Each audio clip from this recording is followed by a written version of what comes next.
What is going on, everyone, and welcome back to God, I can't even get it out right. Welcome back to the greatest podcast in the world, Shooting the Shit Uncensored. I am your host, the truth, the dad bod god, the bald, the beard, the beautiful Piers Austin. And man, I'm excited for tonight's episode. I'm excited. I'm tongue-tied for tonight's episode, to be honest, because I get to sit back and have a conversation with a fellow podcaster, a guy I've known for a few years, who I've had a friendship with over the last few years. We've had an amazing journey side by side, seeing both each other's platforms grow over the years we've known each other, and really been a support network in this crazy world of podcasting. And I'm excited to have him on. But before I get into the conversation with my guest, I need to take a quick pause to tell you about our sponsor, and that is Sleefs.com. That's SLEEFS, Sleefs.com. Now, listen, if you or someone you know is an athlete, you need to go and check out Sleefs. They've got all your athletic gear and wear covered. They've got your armbands, your compression pants, your compression shorts, headbands, boots, mouth guards, and they've got those dirty boxes that I'm always freaking rocking. So do yourself a favor and head over to sleefs.com and check out some of those dirty boxes. Use that promo code MWAPOD to get a 10% discount at your final purchase. Also, wherever you're tuning in, make sure you hit that subscribe button on YouTube, like, share, hit the bell to stay notified. Also, if you're listening on a podcast platform, please give us a 5-star review. It helps with our analytics, and it helps us bring more amazing conversations to more amazing people like yourselves. So get to clicking and get to tapping in. Whoa, man. 1:52, and I got all that out so quickly. Wow, I'm impressed with myself tonight. But you know what I'm impressed with? I'm impressed with my guest, Mr. Karlifornia Infirri, baby, from the WZWA network. And we're going to get into it right now. Let's go.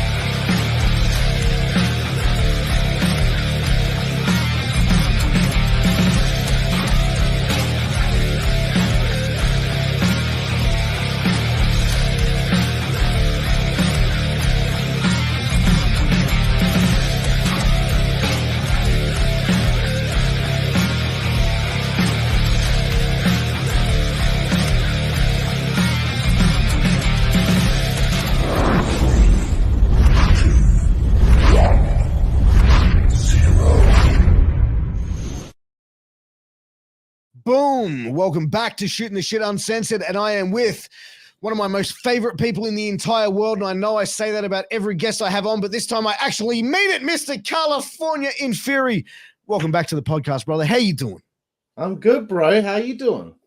I'm good, man. I'm good. I'm very energetic, man. This is my wife went and got me one of these things tonight, and I'm actually trying it for the first time, and man, I just got a burst of energy after the first sip. So I don't know what's in this shit, but I don't know. It seems to get blood pumping, man. But man, as always, bro, I know you're always a connoisseur of sipping a beverage while podcasting. What are you actually drinking here this evening? I got myself a White Claw mango. Jesus. Unfortunately, they've taken black cherry away from us, and I don't understand why, because it was the best flavor. So mango's really best. Yeah, I'm a lime guy with the White Claw. Yeah, lime's good. Pineapple's okay. Watermelon's but I went through a phase with them though. Now I'm back to sort of beer. I'm back on beer for a little bit. Yeah, I like beer. I like red wine as well. Jeez, man, we're getting old, bro. We're sitting here talking about drinks and red wine, and Jesus, man, we're showing our age, bro. Seriously, dude. Yeah, went from Jägermeister to a nice glass of Shiraz. That's when you know you're old, bro. When you instead of doing shots, you're like, no, I'm just gonna have a nice glass of red, and kick back in the evening, and maybe just watch a movie. Put the feet up. It's lovely. But dude, man, you have been extremely, extremely busy. making a bunch of content. You know, we spoke, what was it, Friday night, and you were telling me like over like the period of like, not, what was it, WrestleMania weekend or something like that, you recorded like 8 or 9 different like show reviews, like so you watched 8 or 9 different shows and then went and like, dude, like, man, like gotta that, do like, it, bro. Yeah, it's just one long weekend a year that I have to, you know, be slightly sleep deprived, and have to, you know, overload myself in professional wrestling. But I think it's important that I cover all of these things that take place on WrestleMania weekend. So it's not just, you know, the SmackDown prior and the Hall of Fame and the Raw after, and both WrestleManias in NXT. There's also a Ring of Honor show. There's an Impact show WrestleMania weekend. There's the Josh Barnett's Bloodsport, which is an interesting one. So I like to kind of be the hub of reviews when it comes to that weekend. Some of the reviews don't do very well, but some do all right. But like after that, right? Like, so after you've had that intense of a weekend of like viewing and also recording, like, are you just cooked? Like, how, like, are you like thinking I just need a break from wrestling at that point? Like, yeah, I mean, to be perfectly honest, because I do reviews of every major wrestling organization that has a pay-per-view on Fight TV, or, you know, WWE, etc.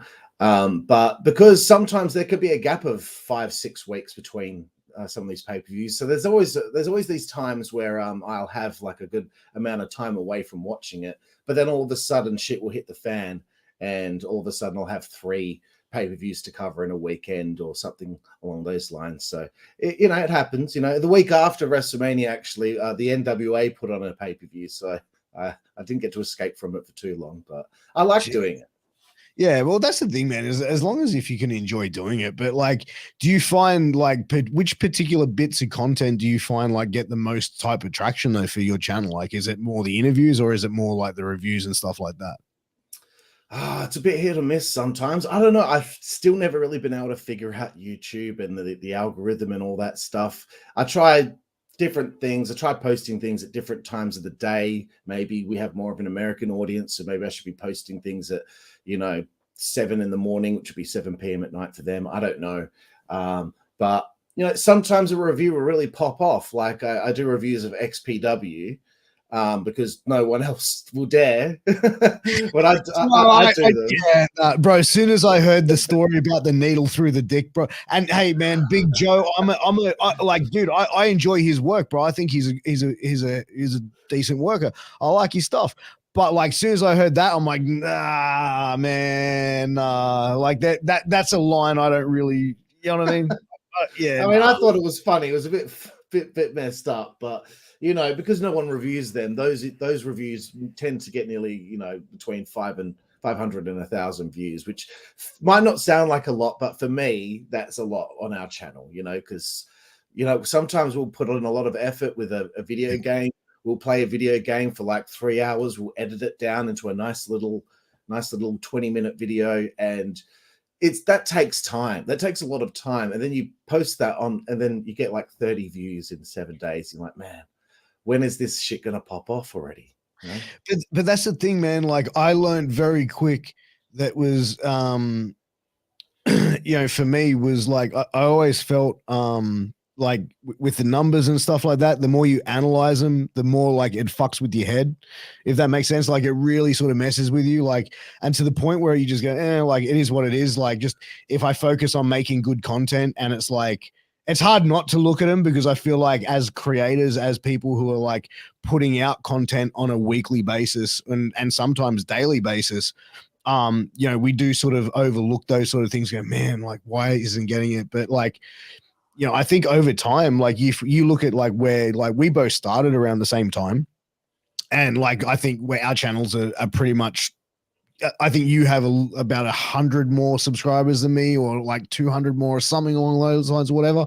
And but like, we're pretty much like on par with that. But it's like, when we've started, it's like we started with nothing, and then we've achieved this.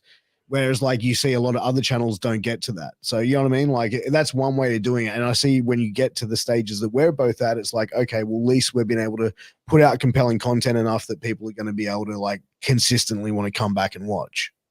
Yeah, I think a lot of the videos they'll continue to slowly but surely accumulate numbers as time wears on. You know, like it frustrates me that I have an interview with Rob Van Dam on my channel that still hasn't hit like, you know, 1,000 views. It's like, how is that possible? But you know, it'll accumulate as time wears on, I'm sure. And I think the thing is we have like nearly 800 videos on our channel now. And it's a whole range of content, reaction videos, video game playthroughs. We play other games that aren't related to wrestling. There's a podcast, pay-per-view reviews, etc.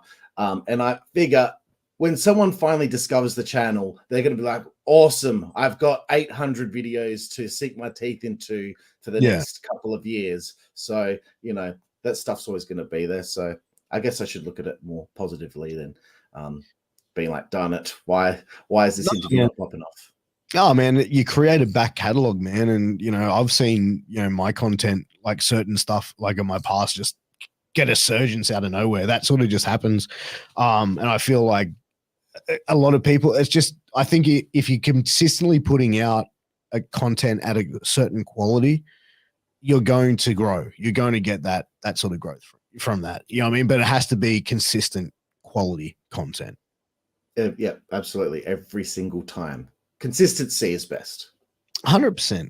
100%. But dude, like, you know what? It's funny. You mentioned the Rob Van Dam one, and like, I got not a bone to pick with you about this one, but it's like, it's it's kind of a funny one. All right. So, I'll pull the curtain back a little bit. Yes. Like, you know, we may, you know, recommend each other to certain people that we come in contact with, Karlifornia and I, and vouch for each other with certain people. And I sort of was like, you know, had ranged a time with Rob, and I also sort of went, okay, here, like Karlifornia, you know, connected them as well. And then it was like, oh, cool. And then it was like he recorded, and then I recorded with Rob like the same day. And I think I got Rob like at the end of him recording, like after like 2 days worth of podcast, because like straight after I finished that one, it was like 3 weeks of like everyone just dropping these Rob Van Dam podcasts and shit. And then I see you drop one. I'm like, hey, when did you do that with Rob? And you're like, oh yeah, this time. I'm like, motherfucker, you got him out for me. And I'm like, oh, I was like, so by the time I got him, he was cooked. He was like, nah, I'm done. Sorry, bro. No, bro, please, man. No.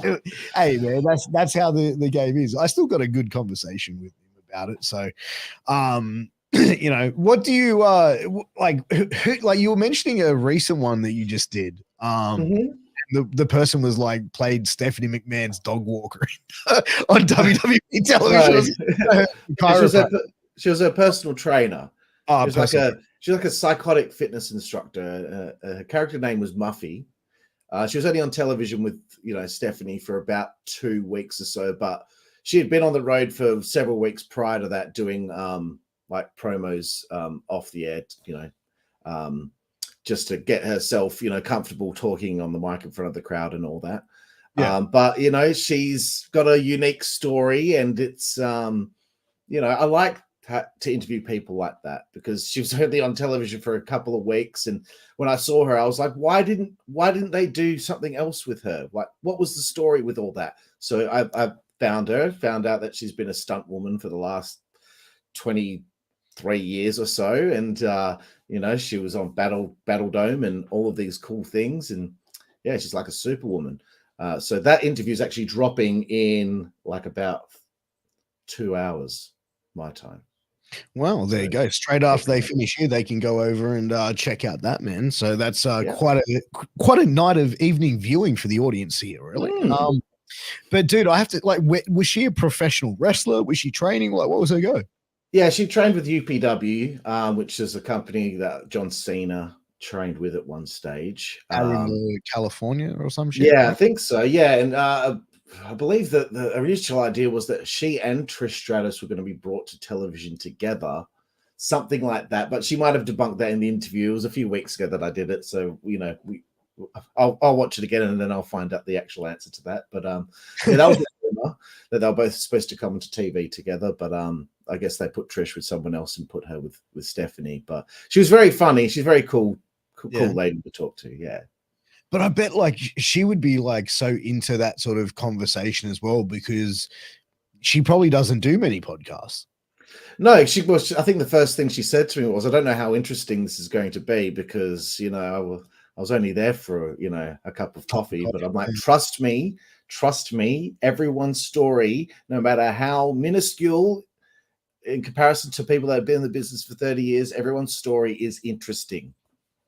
Yeah, man, 100%. Like but the thing is, I feel like that's the way that you really get a really good interview out of someone. Like, because I've seen like your interview style, and you can ask really hard questions, but the way that you ask them is so, like, you know what I mean? Like, you know what I mean? Like, when you listen to some podcasts and you hear like the interviewer and he's like getting worked up, he's like, yeah, I'm gonna fucking burn this like guy with this question. It's like, but like, why? Like, why are you trying to bury the person you're on a podcast with? But like with you ask it in such a way, you're like, okay, so this is what was allegedly happened, blah, blah, blah, blah. What's your side of the story? And then like, but you don't, like, the way you handle it is like so professionally well done. Like, that's what, like, I've tried to take that from you a little bit. I'm saying, okay, like, I see how he's very, you know what I mean? Doesn't overly get too worked up about it. He's like, okay, you know what I mean? But you get him in that comfortable phase of it, Yeah, I'm just trying to give him a platform. And if there's something that they want to talk about, or even if something, I tend not to try and poke the hornet's nest with guests or anything like that. I want to have a nice conversation with everyone, but if there's like an elephant in the room and I have to kind of broach something, I'll be gentle. Oh, 100%. And look, my sort of thing is, if people are respectful with me, I'm respectful with them.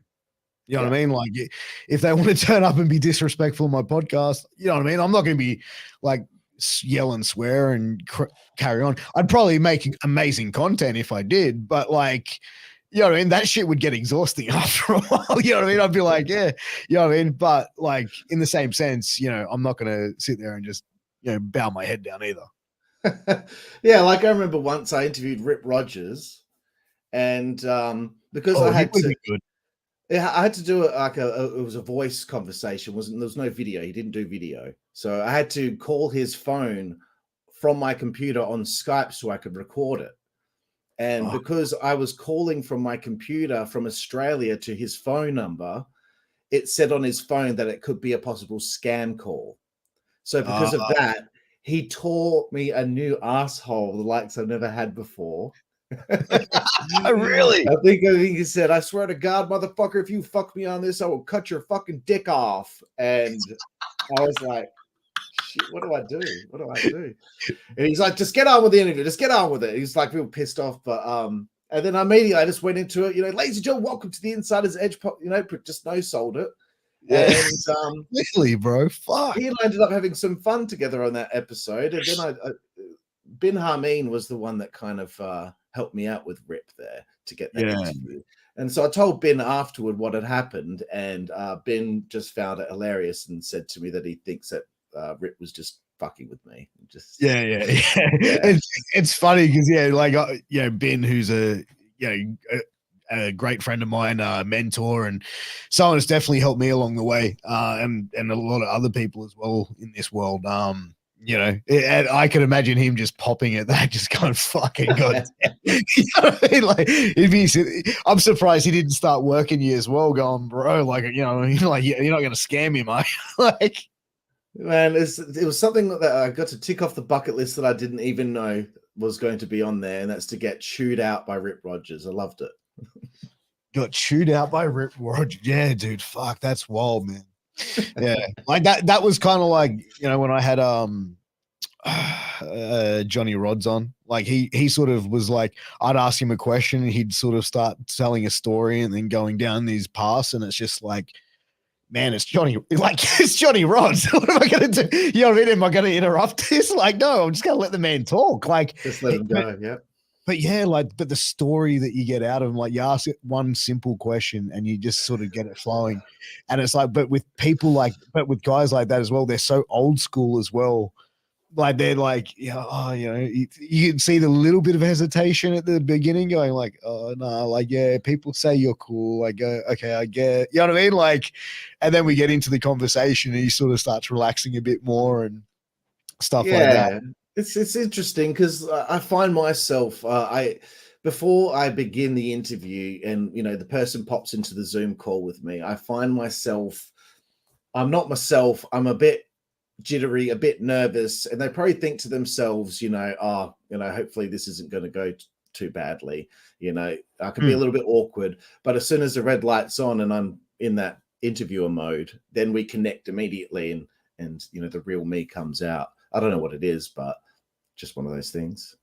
Yeah, man. Because like that's actually like honestly the truth. Because I can remember because we've done like many podcasts, like shit, dude. We've probably done like 20 or so podcasts together over like your channel, my channel over the years that we've known each other. And it's like honestly, like I've always like first gone, oh man, did I offend him at the end? Because it's like after we finish recording, we're hanging out, we're talking or whatever, and you like you go like really quiet, oh yeah, like, and I'm like, oh fuck, did I offend you? And it was like I remember once, like afterwards, like the next day, I'm like, hey man, like did I say something to piss you off? Because like you sort of like, and that was like early on when we sort of started doing like regular content together, like on this channel, and I was like, fuck, because I felt bad because I'm like, and you're like, no man, that's just me, and I'm like, oh, all right, and that was like after a while, I was like, all right, that's just him. Yeah, when I'm on, I'm on, and when I'm clocked off, I'm clocked off, and I'm. Yeah. You don't get the full Karlifornia experience. No, half the brain cells go to sleep after I'm off, and then I just go about my evening or day. Yeah, that's nuts, man. Got any big interviews coming up? Well, I've got Tom Latimer coming up. He never does interviews, but he's doing my interview because he liked what I said about him on a review I did. He liked something that I had to say. So he thought I was cool. And also his wife is clearly a big fan of me because I'm a big fan of hers, Camille. I've done a bit of media work for her as well. So yeah, that was a really, really good one. And he actually got quite into his past issues with alcohol and all that, and how he's been clean and sober for so many years now.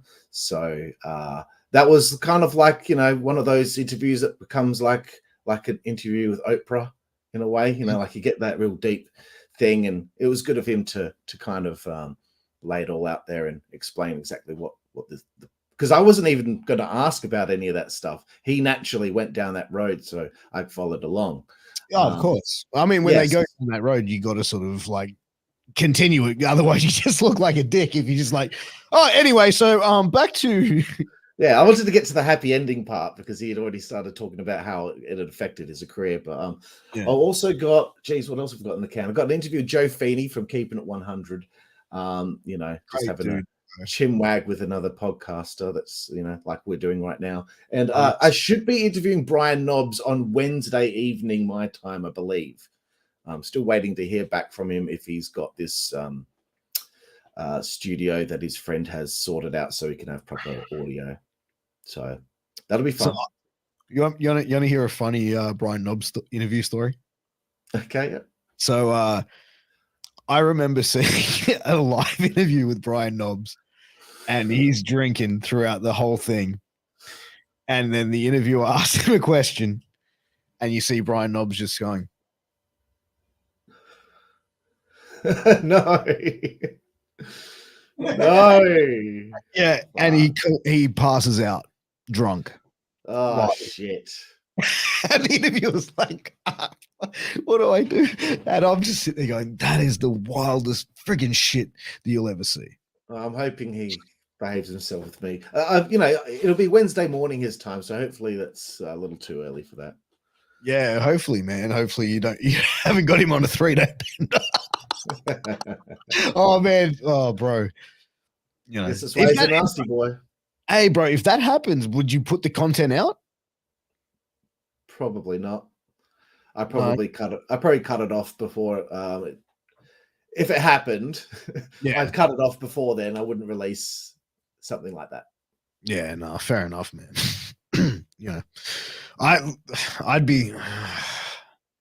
It's like to me, it's like what fucks me off is like I'll be with you. Remember that promoter that let Scott Hall walk out there and have a match when he was clearly completely obliterated. I don't know what Wasn't that on WCW? No, like it was an indie show, and Scott, you could see it on YouTube, but Scott was walking like he was a 90-year-old man, all shaky, and he couldn't wrestle. The promoter still put him out there in front of all those people and recorded it. Bro, that shit has happened many times for years. Look at Jake the Snake Roberts. How many times was he put out there completely drunk, couldn't even be awake? Hey, here comes Jake the Snake, brother. Let's go. You know what I mean? Like, but that's what those guys.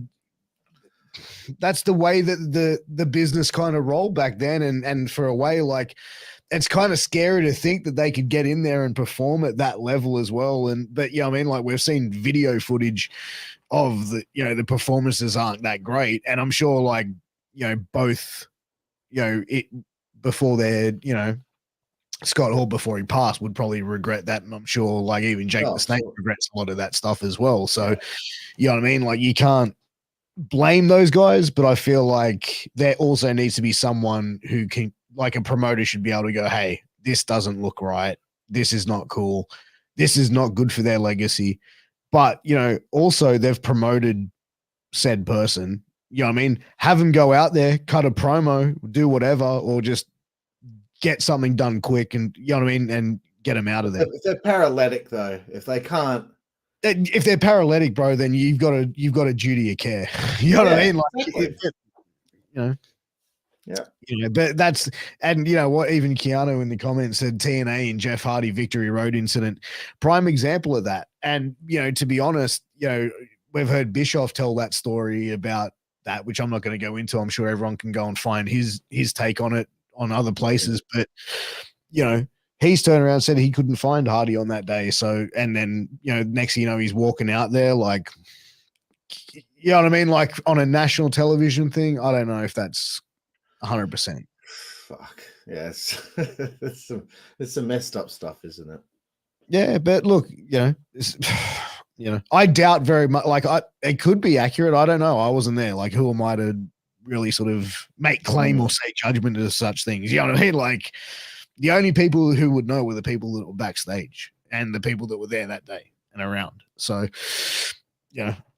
that's all we can sort of leave it with, can't we? Yeah, of course. But, still, it's not a good look for any promotion to see someone fucking blotto coming out, like, pissing their pants and shit, and like, just.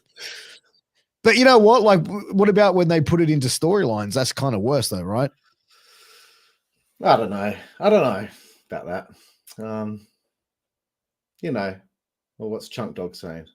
Okay. He said wrestling and drugs seem to go hand in hand back in the day. Same with rock and roll. You know what I mean? It's the same. That's that fast lifestyle. When you live that fast lifestyle, you need things to keep you going. You need things to keep you to get some rest and to all these other things. And you put in, how they had to look back in the day as well, and all the other stuff they had to pump into their body or squirt into their arms, allegedly. Who knows, man? It's, it's a surprise that, a lot of them, aren't in a lot worse shape. Yeah. And like a lot of them are gone now, like so many are gone now. There's a website that you can look up. I think it's called like deadwrestlers.net or something like that. And that's so fucking morbid. It is, bro. It's horrible. But they have a whole list of everyone that's passed away, and it's, yeah. I don't know why I brought that up, but nah, bro, not at all, man. Not at all.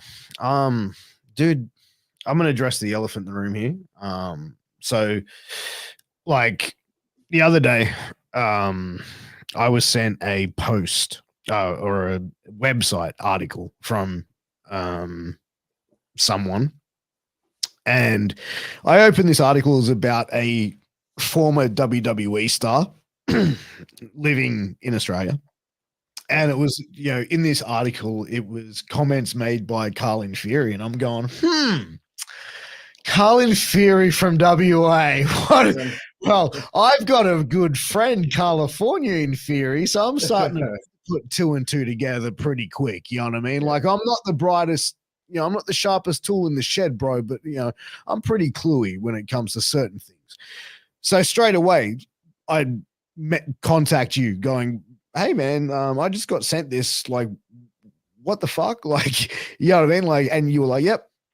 And I was like, okay, like, what's the go? Like, what's the story? And you're like, basically what was there is accurate. Um, and yeah, like, dude, and pretty much the conversation was, well, all right, well, dude, let's come and do a live podcast and have a conversation and catch up, and we'll talk about this as well. And dude, I just want to get your thoughts on it, because there was a post that was shared in a fan group, wrestling community page. And it was shared by a certain person that was sharing a promotions post about it. And basically saying some comments about said ex performer from WWE.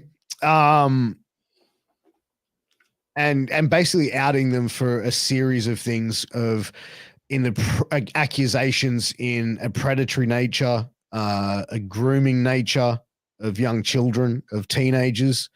So bro, like, what happened? What's the story?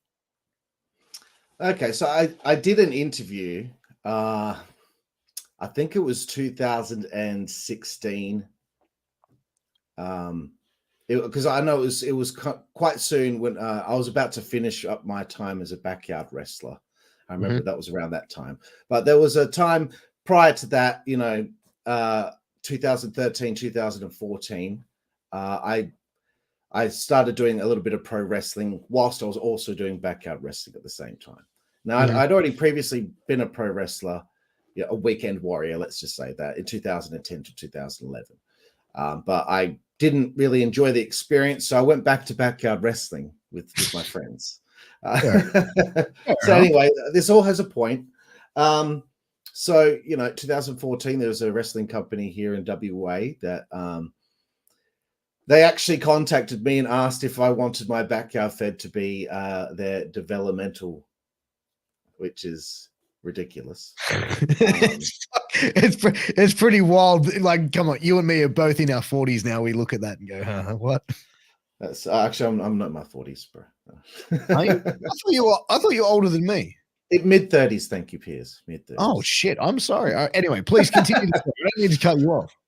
That's cool, bro. Yeah. So look, I'd said no because I didn't want that connection, and I still don't understand to this day why they actually wanted. They just probably wanted a bunch of bodies for them to beat, just jobbers or whatever. I don't know. But they would come to our shows, some of them, and when I bring up these guys, none of these guys have anything to do with the bad stuff. I'm just saying this is how the connection took place. So they come to our shows, and then sometimes they will do training in the backyard wrestling ring that we had in Mullaloo. So through that, I assume that this connection that they had with this ex-WWE wrestler who wrestled for them, I'm sure because of that, a lot of these guys in the backyard wrestling group, the ages range from about 15 years old to about 24 years old. So there's quite a plethora of, we had at most, I think, 28 guys that wrestled in this group. Sure. So anyway, I guess through this connection, they went to the shows. Some of the boys went to the shows, and through that connection, the ex-WWE wrestler saw that maybe, I guess, as an opportunity to talk to them online. And I've got two friends who have a story that they told me. I'm not going to name their names. That's fine. But they were so excited because this former WWE wrestler was going to take them to the movies. And they had I think they were given T-shirts of his to wear as well. And this is allegedly Orlando Jordan. Correct. Okay. So he took them to the movies. From what one of them told me was that, like, 30 minutes into the film, something went wrong with the projector. So the movie they didn't see the movie to its completion, and it was over. There's just a little tidbit. I don't know. It's not an interesting factoid, but No, this no. is just what he told me. It's But it's you a know, story. he told me because him and his friend were underage. But they're so excited to hang out with this former WWE wrestler and they want to talk about wrestling with him. But all he's doing is talking about bringing the conversation back around to being about sex. They try and talk about wrestling and all the way pulls it back to being about sex again. And he offered one of them $50 if he could grab his ass, to which he said no. And then that was the end of that. They just thought he was weird. And, at that age, I don't think they were really thinking that this was something really like predatory going on or something of that nature. They just thought he was really weird, Yeah. But there was another guy that, he would have been same age, but would have looked a lot younger than his age. Let's just say that.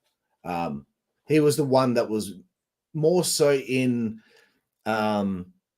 contact and communication with him on social media, Snapchat, and he would get sent pictures of himself with a caption saying good morning cutie or something like that. We still have all those screenshots and pictures. But you can see in some of the messages that he would send, it's almost like he would mask the messages by putting underscores in the middle of words, like as if he's trying to, like if there's some sort of legal thing, I don't know, but clearly he knows talking to someone that age is the wrong thing to do, talking in that way. So he's trying to mask the words that he's typing to him by putting underscores and dashes and all that, which I find to be quite, that's quite weird. Yeah. And of course, the picture that me and all the guys thought was obviously the worst was, saying good morning cutie, and in the background is the reflection of a mirror, and clearly he's naked because all you can see is his big black ass right there. So there's probably like 6 or 7 pictures of evidence there. But anyway, the wrestling company that he was connected with, once they found out about this, they completely disconnected contact with him. Sure. And we didn't really hear anything about him again after that. I talked about it 2 years later when I got interviewed on a different podcast because I was talking about how I didn't enjoy my experience for that wrestling company. Yeah. But one of the side stories was to bring that up. And so that's how many years ago? 7 years ago. Hadn't heard much about him since, but some company was promoting him, I guess this last week, and one of the guys who was connected with the guys who had this situation take place, obviously he had a problem with him being promoted and wanted to say something about it. I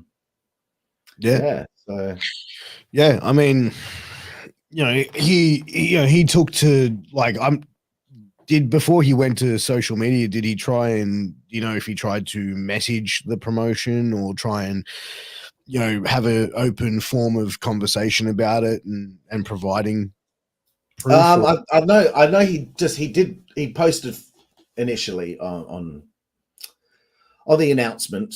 Then I believe they had like back and forth emails together, and he deleted his comment or whatever it was, or his post in the community group or whatever. And they had a back and forth via email, but I don't know where that went because I've really been, keeping up to date on it. But yeah, fair enough. What are your thoughts about this guy being promoted? Well, what happened? Who generally goes to local wrestling shows? Oh, I mean, kids, kids, families. Wrestling fans. You probably, that a mixture of variety, really. Yeah. So if there's clear evidence, right? This was said 7 years ago. There was no cancel culture back then. There was no people getting cancelled. That wasn't a saying back then. No. There's a track record of something like that, and if you dig deep enough and you look on Google as to why a certain somebody lost their job with the WWE, where there's smoke, there's fucking fire, Piers. 100%. Put people like that around kids. Look, I'm surprised that they would book him, and I'm surprised that he has been booked since this stuff has even come out, bro, because like I think that some allegations go back to 2013. But let me put it out like this. If he has done certain these things, which is horrendous, it's disgusting, it's horrible. If he's done these horrendous accusations, has there ever been any form of legal recourse done? Has there ever been, like, these boys were minors when it happened? Yeah, but like the thing is, like, nothing actually happened. Like, he didn't actually get to touch them or do anything sexual with them. It was him trying to get that to happen, but it never actually happened. But that's just two stories of three guys. One story had two guys, one had one. Sure. I don't know however many other people who were a teenager throughout his time as a pro wrestler since leaving the company, WWE, how many of them has he approached in this way? Because he has to have been comfortable to do it in the first place. So he has to have done it prior. So how many opportunities has he had to have times to take 15-year-old boys to the movies, and he's been able to get them to accept the $50 to grab their ass? It's you know what, like I've heard stories from, you know, some wrestlers of similar stories of this sort of behavior, of him behaving on shows, and you know, seen screenshots of messages as well between a particular person,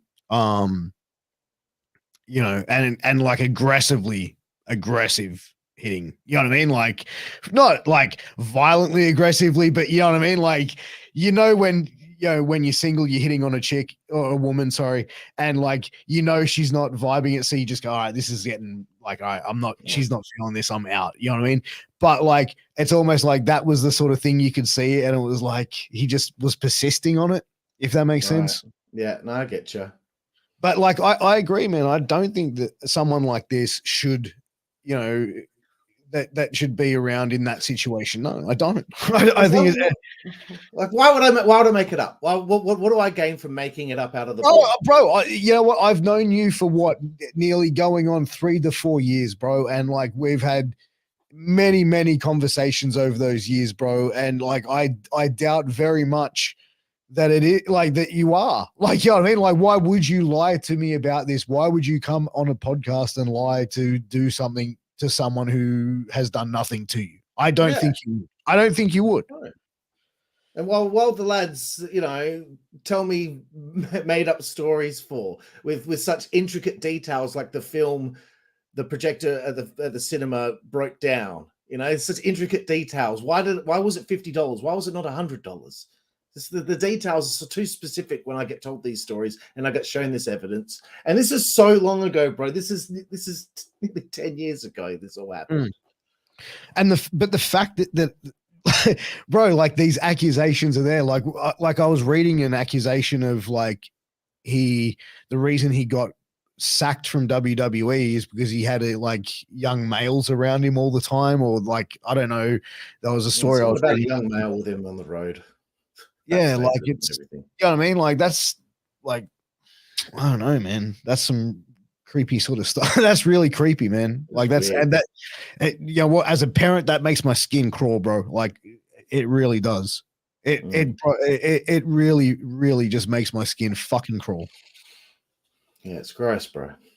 But the thing is, as well, it's, you know, if all of these allegations about this guy over the years from 2017, 16 and beyond, if all of them, you know, all of these allegations are correct, how can someone but even, bro, like, even if someone's had these allegations for so long, would you, like, as a business, you go, nah, this shouldn't be an issue. Like, you know what I mean? Like, I'm just trying to think, like at what point, man, like, would you go, like, nah, like, that doesn't seem like good business. I don't know. Maybe Teddy Hart will get booked soon as well. Maybe bring in Joey Ryan as well. I don't know. Oh, dude. But it's a crazy story, and it's a crazy thing. And bro, like, I'm sorry that, like, this happened to your mates. I'm sorry that you guys had to witness that and you had to experience that. Like, that's just absolutely fucking horrendous, man. Like, honestly, that story is fucking horrendous. Yeah, well, wrestling's supposed to be fun. It's supposed to be a safe, environment. I know there are times where it's not, but these are. Imagine something did happen. One of my 3 friends. Imagine how that could have turned their life upside down. Thankfully, they managed to avoid it. But I just worry if there's other people out there that are going to not have the willpower of them and be confused and let something happen. It's all mathematical. It's all but it sounds like your friends were aware of the surroundings. They were like, whoa, this, this is not right. This is not, this ain't real. Like, shouldn't be happening. You know what I mean? Like, good for them at teenagers who at that point were probably like huge fanboys of the business. You know what I mean? Like, that probably would have, you know what I mean? Like, good for them to actually go, nah, that's too weird. This is thing. We're out. You know what I mean? Yeah, like, they're smart enough. But there's going to be people that age that aren't as smart, which probably isn't their fault. But just depends on their situation and their circumstances. But the ones that aren't as street smart or whatever, they might end up getting, into a situation that will affect them for the rest of their life. Man, it's a scary situation, dude, to think of that. It really is. So, I mean, I can't see this promotion going through with it. I mean, even if, for whatever reason they decide to, I don't think it would be the wisest thing to do as a business. To have someone who's had these allegations against them, at that point, you got to go, man, do I really want to take that and everything that comes with it? We'll see what happens, I guess. Yeah, man. Who knows? I don't work for the promotion. I've worked for them once. It was a one-time thing only, and I don't know them well enough or know how they operate as a business or know where their mindset's at about it. So, man, they're going to do what they think is right for them. But man, after hearing this story, bro, like I honestly am just, it's made my skin crawl, honestly. Sorry, bro. I'm used to making you feel happy. No, bro. Come off it, bro. Get the fuck out of here with that shit, man. Come on now. No, you know what I mean? But like, you know what I'm saying? Like, it's kind of like that's some really fucking heavily twisted shit. And bro, I'm just like, I'm sorry that you and those boys had to go through it, man. I am too, because how disappointing for them to at that age to be so excited to meet somebody. And for it to end up being this really, really weird thing. Well, as they say, you don't never want to meet your heroes. No. Have I met anyone famous that I liked? Have you? Sendog from Cypress Hill. Is that in person? Yeah. No, I met him in Hawaii. He was the coolest person I ever met. Wrestling wise, fuck. All right, well, it's pretty like wrestling wise. I'd have to break it down to Australian wrestling and international. So, like, who would be the coolest, the coolest international person or famous person that you've interviewed or met? Oh God. That's just too difficult. I've had 165 guests and they've all pretty much been cool, except a couple of them were a little bit grumpy. But the coolest, I know, me and Mike from Disorderly Conduct, he and I are pretty good friends. We talk every week, from the Texas Hangman. He and I talk a lot. Become pretty tight with Tom Latimer and Camille. They're cool. I can't think of anyone else famous, in music that I've met. Didn't say me. What a bit. Mate, I had to play that. I've got more subscribers than you. Okay, so we knew that bitch was coming out sooner or later. How those claws going, baby? I can't be, I can't be calling you famous if technically I'm more famous. I'm not famous. I'm not famous either, bro. No, we're just a fucking two middle-aged dudes with no hair, fucking beards, talking shit, talking wrestling. Shots fired. Fluffy Oz said in the comments. Oh, there you go. That's my boy right there. That's my boy. That's it, man. But it's fucking coolest international, coolest famous person I met. Shit, that's a hard one. That's a very hard one. I'm still gonna say I just can't think if I've actually met anyone. I mean, it depends. I don't know. Care, dude. Like, I would say, like, probably Vince Russo, but like then I worked for him for 2 years, so it's like at that point, like, is he still like? I know he's still famous, but like, is he? You know what I mean? Like, that level of, oh my God, it's Vince Russo, to like, okay, cool, I have to have a meeting this week with Vince Russo. Like, it's just work. You know what I mean? Like, I can't think of anyone, bro. I don't think I've ever paid for like a meet and greet at a concert or anything like that. I'm just thinking now. I don't think I have. The coolest famous Australian person, I'd have to say my client Vinny Vane. No, I'm kidding. I'm kidding. I had to throw that in there for a cheap pop, but dude, did you ever like rethink about getting back involved in like professional wrestling? Like, I know that you said you sort of jumped in there for a little bit, didn't like it, went back to doing backyard stuff, but like, did you ever, like, over the years as you got older, think, nah, I reckon I could go, there's another place? Or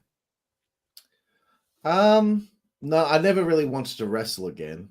I knew that when I had my last match in 2017. I knew I wasn't going to wrestle anymore after that. I was done.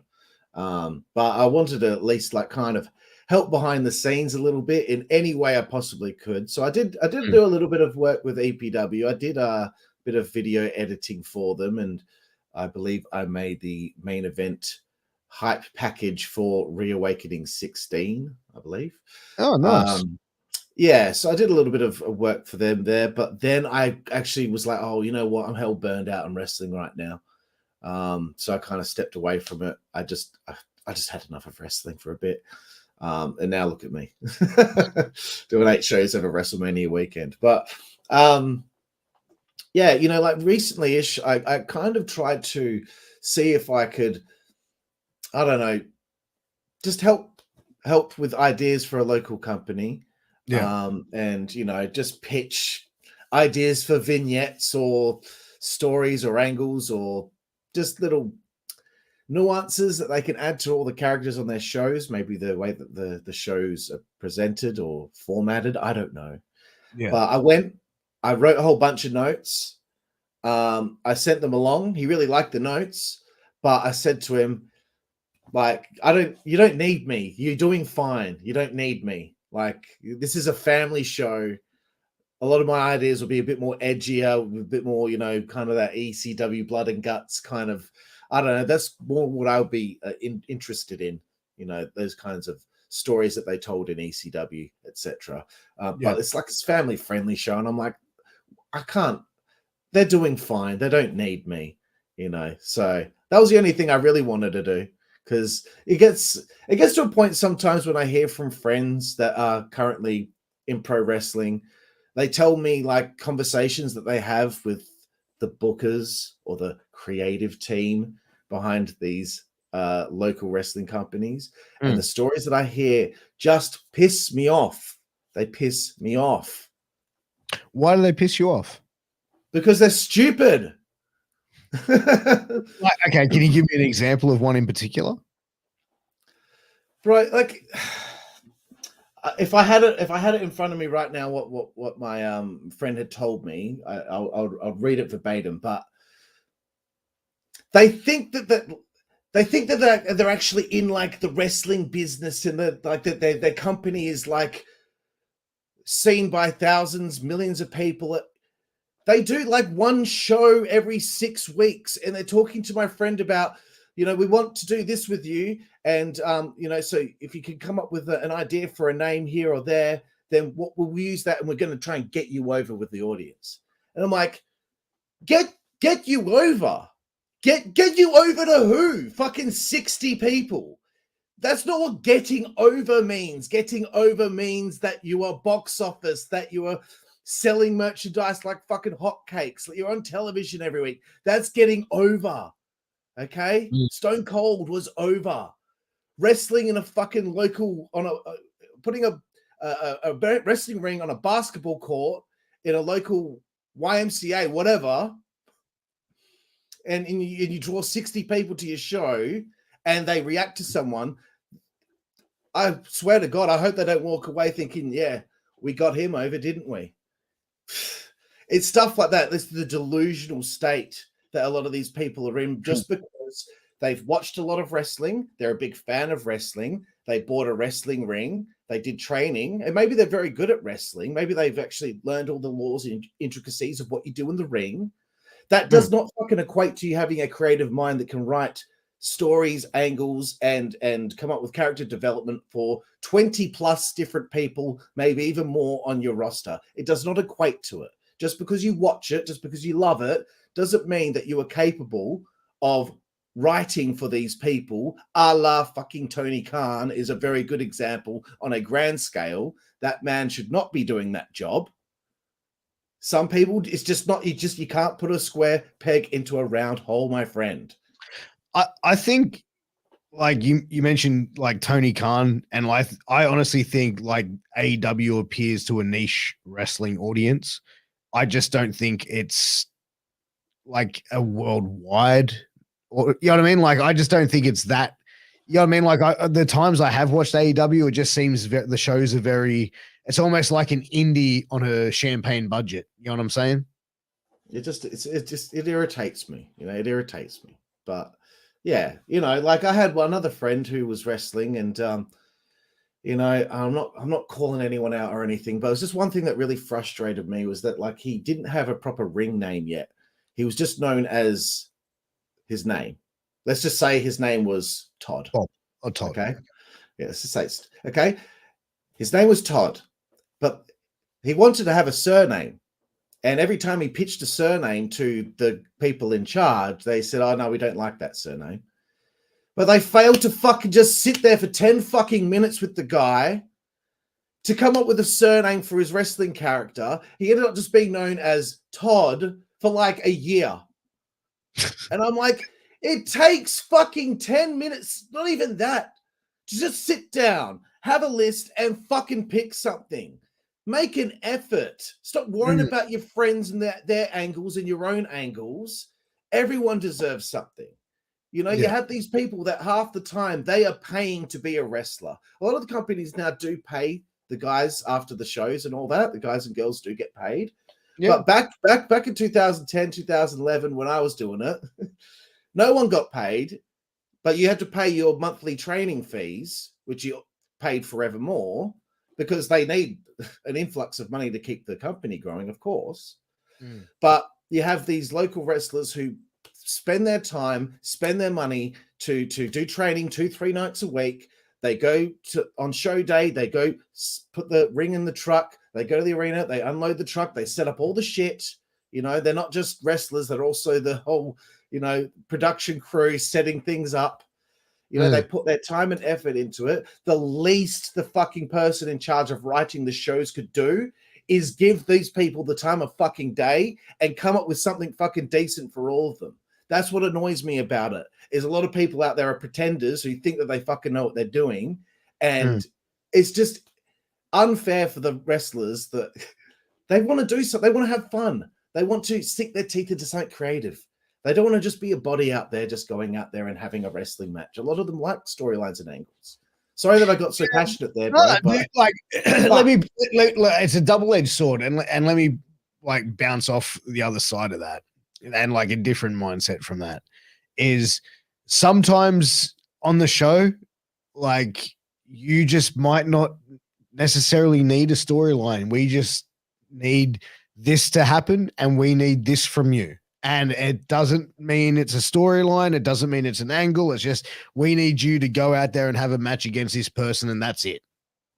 And that's sometimes that happens with a lot of people. You know what I mean? Like, not just new people. It's happened to people that have been doing it for years. It's just, guys, some people, guys, girls have to go in and they have to go over. They have to do a job, whatever it may be. And there's no storyline behind it. There's no long-term storyline behind it or whatever. It's just a show. This is what I need from you on the show. Done. Yeah, that's okay. That's okay to happen every now and then. But as long as something interesting is in the pipeline I think everyone could have a story on any show. But I also think as well, like, you know, if like your friend here, Todd, like we'll call him, like was Todd pitching names? Was he like going constantly? Yeah. Yeah, constantly. And they're just getting knocked back and no suggestion been thrown his way of what his surname could be. Finally, after a long time, a surname was settled on. And, you know, it just... And I actually messaged one of the guys that was involved in the creative process with that company. And I said, bro, just fucking come up with a surname for him. It's starting to piss me off, and I'm not even connected. You're hearing about it. You're hearing about it. Yeah, just give him a name. Give him a name. And what was the response? 2 minutes. Oh, I can't remember now. It's like a few years back now, but like, you know, I'm sure there was some sort of excuse, you know, oh, we're working on it or whatever. And it was just like, don't work on it, just do it. Yeah, man. Well, look, dude, I feel, you know, with promoters as well, like and I've spoken about booking before, and I've had, you know, promoters, you know, that when you own a company, I feel like most of the promoters want to see, they have a vision for their promotion. They have a sight of what they want their shows to look like, what the stories they want told on their shows. And I feel like, yeah, like, you know what I mean? Like, I don't usually go in and say, hey, listen, this is my ideas. This is my, you know, blah, blah, blah. Like the stuff that I need to do, I just find out what they want me to do. And then I work around that. Okay, cool. You need this from me. Done. I'll go in there and I'll be the heelish manager. You need me to be on commentary and be a play-by-play. Okay, I can, you know what I mean? Like, that's what you need from here. Or sometimes like, yeah, you need to go out there. You're the heel manager, but like your guy's losing, whatever. So you've got to disappear near the finish or something, you know what I mean? Or whatever. Okay, cool. So then it's there. All right, then we work around that. So it's, you know, I think you've got to be open to lines of communication, but also like understand that the person who's paying for the shows is going to want the shows to run their way. And that's just the nature of the beast. And that's how, like, even, you know, Vince McMahon being back in the saddle over at WWE. I wish he would just fuck off already, bro. Hey, if there's an atomic bomb, bro, there's going to be cockroaches and Vince McMahon running around the world. You know what I'm saying? Oh, God, just go home, Gomez. Hey, man, hey. But you know what, bro? We've been going for an hour, man. This has been one hell of a chat, bro. And you know what? Hour. Bro, this has been a power motherfucking hour. And I'm going to say this, bro. This has been a long time since we've done a podcast together, bro. I don't get to watch a lot of wrestling these days, bro, but I'm telling you, man, you need someone to shoot a review with you anytime soon, bro. Hit me up, man, because, man, I've had fun on this podcast, bro, and I'd like to do another one with you if you'd love to have me back. If you would have me back on for a review, I'd be down to come and do that, man. Yeah, cool, bro. I'll make the effort more because, you know, sometimes my other co-host, Juicy Boy, sometimes I don't even do them with him because I want to get it done, and he might have to go to bed early because he's got work very early in the morning. and I might not have time during the day to do it at a certain time with him. So a lot of the time the last year I've been doing them alone, but I need to make more of an effort to have a co-host, because it's better to bounce off someone sometimes with these things. Yeah, man, you give me a bit of notice, bro, because, you know, with the 3 crazy kids I got and crazy wife, just kidding, darling. You know, but yeah, give me enough notice, bro. I'll be down, man. But man, talking about, you know, we've talked about your podcast, we've talked about your channels. Where can everyone find the WZWA network, baby? Bro, you can find us on Twitter, Instagram, the new thing, Threads, whatever that's called. Obviously, YouTube is our main one. So just type in WZWA Network right there. That's on the shirt, WZWA Network. Find us on all those platforms. I've got 165 shoot interviews up on my channel, ranging from guys from ECW, WCW, WWE, WWF. I've had Don Maraca on the show. I've had Jeff Jarrett on the show. I've had Rob Van Dam on the show. I've had NWA World Women's Champion Camille on the show. So many people from wrestling history and deathmatch wrestlers. So many different facets of pro wrestling has been covered on the podcast. So WZWA Network, you know, Insider's Edge podcast. You can find us on all those platforms as well. We have a Patreon, $3 a month. We also have some shirts on ProWrestlingTees.com under our store, Thunder Mifflin. And I think that's about it. You know, just every platform you can possibly think of, you'll find the WZWA Network, bro. Hey, there you go, man. What a plug. But man, again, this has been an amazing conversation, bro. This is the greatest podcast in the world, Shooting the Shit Uncensored. I am the host, the truth, the dad bod god, the bald, the beard, and the fucking beautiful Piers Austin. And this has been Karlifornia, and we've had an amazing conversation. Make sure you go check out his channel. Bro, I appreciate you, and we'll catch up very soon. Take care. All the best. Peace.